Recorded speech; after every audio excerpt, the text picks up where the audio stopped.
je vais d'abord faire une petite relation avec la partie start-up parce qu'effectivement, c'est un sujet qui est extrêmement important dans le sens où ça permet justement d'aller défricher, je dirais, des terrains que peut-être de grands acteurs ne peuvent pas faire tout seuls, ils ne vont pas prendre le risque. Et donc la notion d'inclusion est une notion où on va aller sur du terrain qui n'intéresse pas obligatoirement les acteurs actuels, et donc d'où l'intérêt d'encourager des startups. Et je donne un exemple que j'ai vécu dans une vie antérieure, quand j'étais directeur du centre régional d'investissement, on avait un problème. Le décret des marchés publics, le décret de la construction disait que les gouverneurs et le wali devraient piloter les guichets uniques d'autorisation. Pour piloter, il faut de la data. Et en fait, on a eu une idée, c'était de lancer un appel à manifestation d'intérêt pour une start-up qui va, pour une start-up, non, à l'époque on ne parlait pas de start-up, voilà, on parlait juste d'une entreprise qui allait pouvoir mettre en place un système sur lequel on aurait toutes les autorisations de construire et donc les demandes, etc. et savoir où est-ce qu'on en est. Bon, c'est ce qu'on appelle aujourd'hui Rojas, qui était initié à Casablanca. Et aujourd'hui généralisé à l'ensemble du Maroc. Qu'est-ce que nous constatons aujourd'hui? Il y a beaucoup de résistance, énormément de résistance, de la part de certains architectes, pour ne pas dire les architectes, de la part de certaines collectivités, de certains élus, de la part de certaines administrations, pour remettre en cause cette avancée exceptionnelle qui est Rojas, qui est, malheureusement, ce n'est pas le gouvernement marocain qui l'emporte dans ses valises pour aller voir d'autres pays, c'est la Banque mondiale qui l'emmène à la Côte d'Ivoire, c'est la Banque mondiale qui l'emmène en Tunisie pour leur dire, faites comme eux, prenez cette application, regardez ce système.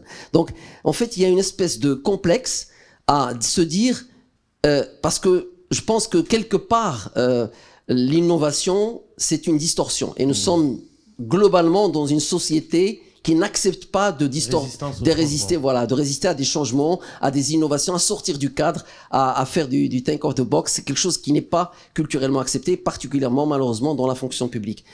Alors qu'en fait, c'est la manière la plus importante de pouvoir découvrir de nouveaux. Et je vais me permettre, Serouja connaît mieux ce sujet-là. Si on n'avait pas dit un jour qu'on allait autoriser un opérateur télécom, un nouvel opérateur à venir prendre des risques, on n'aurait pas eu ni Orange, ni Ennemi, ni même les performances de Maroc Télécom, etc. On n'aurait pas eu tout ça. Parce qu'il faut parfois innover, il faut parfois sortir des sentiers battus. Alors en ce qui concerne le sujet de l'éducation sur lequel vous m'avez interrogé, pour ma part, je considère que effectivement le mot-clé que j'utilise, c'est décloisonner. Décloisonner l'ensemble du système éducatif pour y introduire des compétences digitales, des compétences numériques. Il y a des choses qui sont en train de se faire au niveau du ministère de l'Enseignement supérieur, de la Recherche scientifique et de l'Innovation. Donc nous pouvons l'applaudir sur ce sujet-là, sur cet aspect-là, avec justement les filières développées, etc.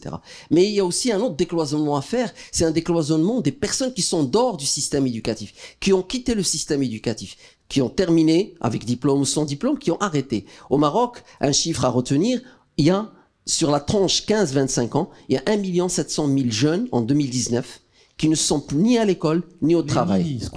On appelle les NEET. Si on passe à la tranche 15-35 ans, on est à 4,5 millions de jeunes dans cette situation.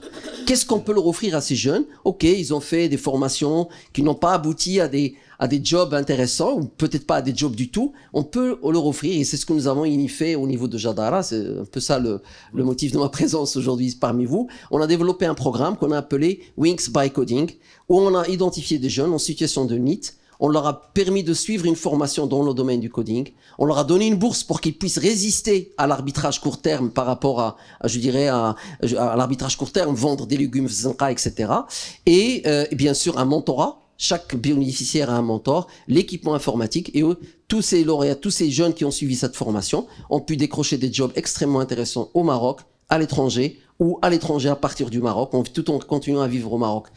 Nous avons comme projet de former plus de 2000 jeunes, d'accompagner plus de 2000 jeunes dans cette situation. Bien évidemment, nous avons besoin de partenaires. C'est pour ça que nous avons signé un partenariat qui finance une partie avec la région Souss-Messa et un partenariat avec la région Glimi-Mouadnoun pour dire aussi que cette inclusion numérique doit se faire également en dehors de Calax, Casaraba traditionnel. C'est pour ça qu'on a commencé par ces deux régions. Et c'est un enjeu majeur parce que, et vous l'avez bien dit, madame, tout à l'heure, les talents, c'est un enjeu majeur. Si on a les infrastructures, et on n'a pas les talents, en fait, on n'aura pas du contenu. On aura du contenu pour d'autres qui vont utiliser les infrastructures et pour faire passer ce qu'ils veulent comme message. Mais je pense que le talent, on en regorge, non? Enfin, rassurez-moi.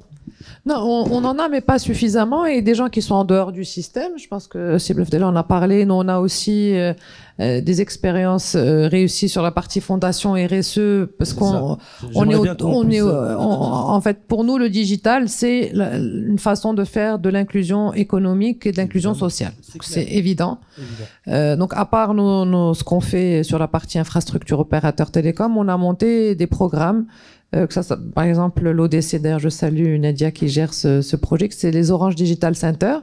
Et à date, on a formé 12 000 jeunes au métier du numérique. Donc, soit le codage, soit ils ont un accompagnement au niveau, on a des Fab Labs, ce qu'on appelle Fab Labs solidaires, parce qu'ils sont gratuits. En fait, tout le programme est gratuit. Les jeunes ne payent rien et viennent dans ces tiers-lieux d'innovation. Et soit ils apprennent à coder, soit ils peuvent monter leur MVP, soit ils font accompagner par des coachs pour monter leur entreprise, etc. Et on a un taux d'emploi qui est extrêmement intéressant, parce que les gens, là, la dernière qu'on a montée, c'est une formation pour apprendre à des jeunes à réparer des téléphones, des télés, des iPads, des iPhones, etc. Et un taux d'emploi de 100% pratiquement, Yek. 100%. Il y a un besoin. Il y a un énorme exceptionnel. Et donc, en fait, on fait des choses qui sont très hands-on et très pratiques.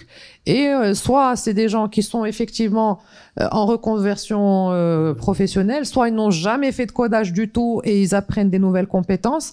Et donc ça fait partie des programmes. Nous, on pense que c'est extrêmement important d'aider les jeunes qui n'ont pas ces possibilités.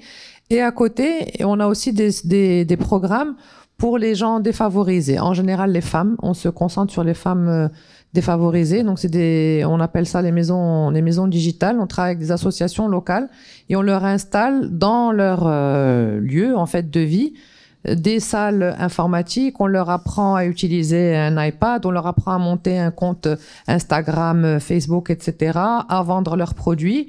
Et ça aussi, c'est extrêmement important, parce que l'autonomisation financière, c'est in fine ce qu'on veut, c'est ce qu'on cherche. C'est-à-dire que soit c'est un emploi, soit c'est de l'auto-emploi. En tout cas, il faut pouvoir générer des ressources pour survivre et avoir une dignité.